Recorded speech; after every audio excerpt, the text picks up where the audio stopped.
Hello everyone. Now we have SD card which has Raspbian, and I'm going to insert into this Raspberry Pi, and I have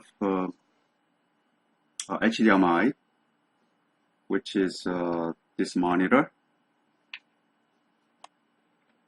I'm not sure you can see this. All right,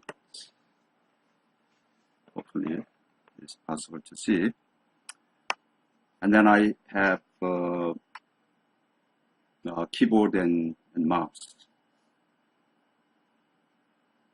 And then there's a power. Power will be here, there. I'm going to, all right.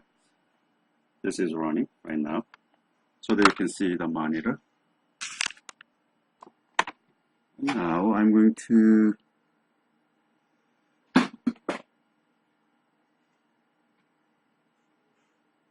my mouse is here. Click this,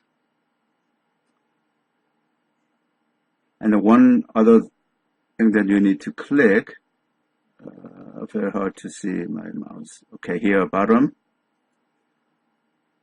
Then there is English US rather than UK. Then keyboard will be US keyboard. All right. And then we can do install. This installs operating systems all okay. So yes. So it'll take time.